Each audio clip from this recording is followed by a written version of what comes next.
Am I the a-hole for encouraging my mom not to take care of my dad's affair child if she did not want to?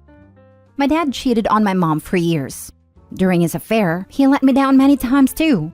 He'd plan stuff with me, and if his affair partner was in town or available, he dropped me without a word. So when the truth came out, I was mad as hell with him. My younger sister was more forgiving though, and continued to have a relationship with him. The affair was revealed because the mistress was pregnant, but she lost that baby. They ended up getting married, and 2 years ago had a child together whom I never met. A few months ago, they both died in a car crash that claimed 5 people's lives. A social worker contacted me and my sister to see if one of us would take her in. We were left until last because they wanted other bio-relatives first, but none of them wanted her. My sister asked if we could raise her together. I said I was not getting involved and told the social worker I would not raise her. My sister, who is only 19, stepped up, but there were some things that needed to happen first. She dropped out of her college classes. She was working during the day and going to college at night. And she needed to move into a 2-bedroom place instead of the 1-bedroom she was in. She also needed to get some background check done. But she passed. She has the child. And now she's having a hard time with childcare. She knew I wouldn't say yes, so she asked our mom. Begged our mom. She told mom if she loves her, she'll help her. And that she'll start opening her heart up to her little sister who is part of her girls, even if she hates our dad still. My sister laid on a guilt trip to her. Mom said she needed to think, so she called me, told me she didn't want to do it, that she hates the thought of having that child in her home and caring for her. But she knows it will ruin her relationship with my sister if she doesn't. I told her she shouldn't do it. That not only she would not be a good fit for one, but she would also be miserable. And while my sister might not hate her, she could end up resenting them both. She agreed with me and told my sister she would not watch the child. My sister called and asked if I had anything to do with it. I played dumb and said I didn't know what she meant. She said she knew that was a lie because mom was so close to doing the right thing, and suddenly she's firmly no. She called me the C-word, a witch, said I was heartless, that one day she'll tell our little sister everything and will make me face up to my rejection of her and my lack of care for her. I told her I owed the child nothing and I would not apologize for telling mom to do what she wants. My sister then said I was cold-hearted and cruel, and I don't seem to care about her either. I told her I cannot pretend to care about the child dad created with his affair partner, and that she would rather me stay away. She said it didn't mean I needed to push mom to refuse to help her either, that I was still an ass for that. Am I the a-hole? Not the a-hole. And honestly, I am surprised CPS gave your sister custody considering she is 19, basically a kid herself. Not blaming your mother in the slightest for not wanting to do anything with the affair child of her ex-husband. Your sister is the one to blame for taking on a kid she wasn't financially ready for. I think they just did everything to keep her with a blood relative. Plus, my sister was willing to fight to take her. If your sister was willing to fight to take her, then she should have been prepared financially and had a proper education to fund having a child. She felt morally obligated to take in your late father's child. Maybe this is her way of still being with her dad? It might be selfish of her to do that, but I don't know. All I know is she took on the responsibility and is now asking your mother for help who did not sign up for this at all. Not the a-hole. You and your mother made a decision that you would not care for the child. Your sister is angry because she assumed that she'd be able to get someone to help her, but she can't. I don't envy her position at all. She's essentially a single mom at 19. And I feel bad for the kid, who needs stability and safety and unconditional love. But she doesn't get to decide right from wrong for you and your mother. And she certainly doesn't get to manipulate your mother into caring for the living representation of your father's betrayal. It's honestly in the kid's best interest that you and your mom don't care for her. Kids are perceptive. They know when they aren't liked or wanted. And she absolutely doesn't need that right now. Anyone who plays the "if you love me you'd" card is almost always a shameless manipulator, and therefore the a-hole. I think my sister assumed we'd change mom's mind once she had taken the child on, or maybe that mom would be willing to help her out fully. She thinks I was wrong for saying no already. This is all making her angrier, because she claims she's our family. I know she's always had a relationship with a child, but I have never even met her, and I don't plan on that changing. I know my sister doesn't like that, but staying away is the right thing. Because, like you said, kids know when they're not wanted. Next story. Am I the a-hole for not being an active grandparent? I, male 47, have a son Jake, male 26, who has his own son Mike, male 5. Jake's mother and I only had a short-term relationship, and it was an accidental pregnancy. To be blunt, I never wanted to be a parent, particularly not at 21. However, Jake's mother did, and it wasn't my decision. Although we have always kept the peace, things have always been icy between us due to that. However, I always tried to do right by Jake. I would have him over other weekend and for a month during the summer. Would do my best to deliver on anything he asked of me. Treated him kindly and tried to be a good father. Then, at a certain point, his mother married a guy Jake hated, and I had him move in with me once he was 13. I won't lie, I wasn't cut out to be a parent. I love Jake, but I just hated parenting. I did it anyway since he was my son. We have a very good relationship, and I've never shirked any responsibility to him. Jake also became a father at 21. However, he was all for it and is happily married to Mike's mother. I also got him into my electrician's union and had him set up on some good jobs. So, he was on much better footing than I was for a child. Back then, we had a long talk, and I told him, Jake, being a parent is a very different life. It is hard, exhausting, and on a day-to-day basis.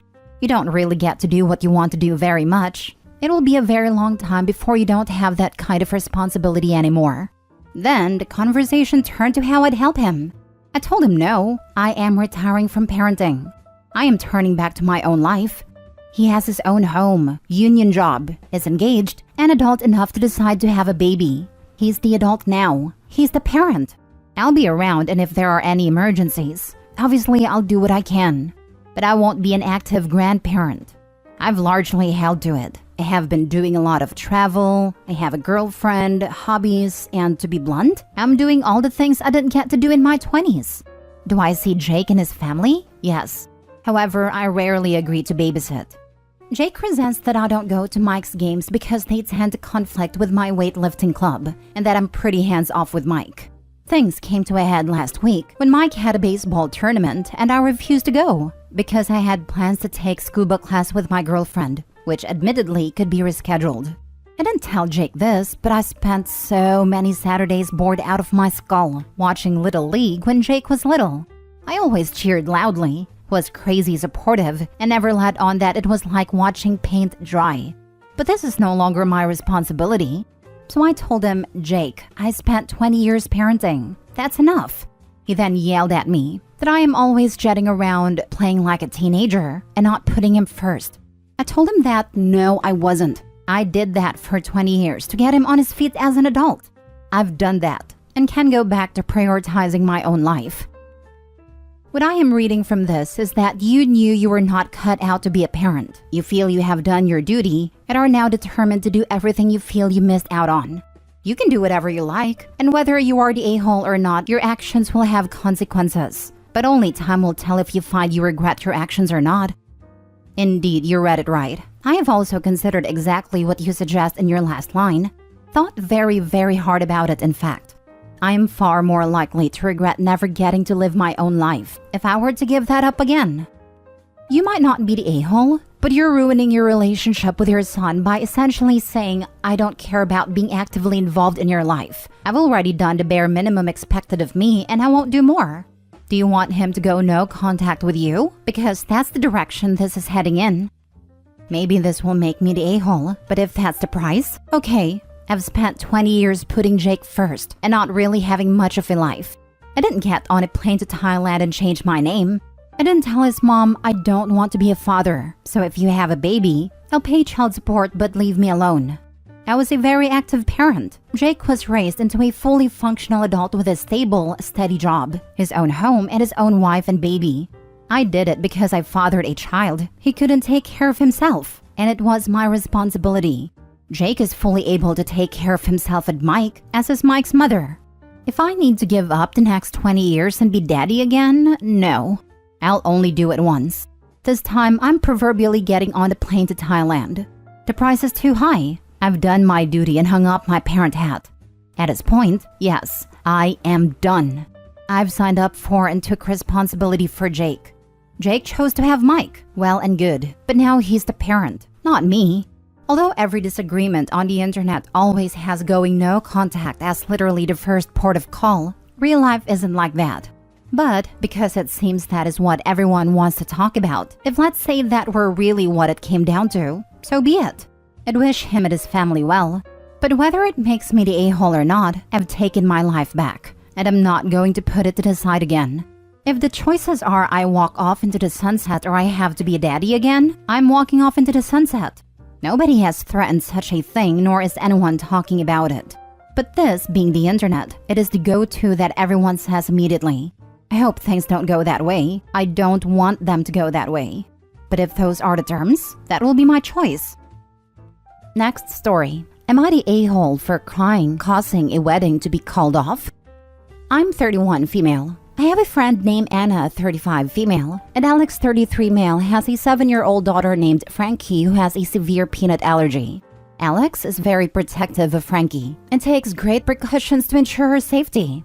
One day, Anna and I decided to go to a restaurant, and we informed Alex beforehand. He explicitly told us to make sure that there were no peanuts in the food. Unfortunately, in the midst of ordering our meals, I completely forgot about Frankie's allergy, and she ended up eating something with peanuts in it. This resulted in Frankie having a severe allergic reaction and requiring immediate medical attention. Upon learning about the incident, Alex understandably became angry and upset. He directed his frustration towards me and Anna, stating that we should have asked about the presence of peanuts in the food. Furthermore, he expressed that he no longer wanted me around Frankie if we couldn't be more responsible. I busted out in tears. This argument escalated, leading to a major fight between Anna and Alex and ultimately causing their wedding to be called off. Now both friends and family are placing the blame on me, stating that Anna and I should have been more cautious and that I ruined the wedding because I'm an idiot who doesn't listen.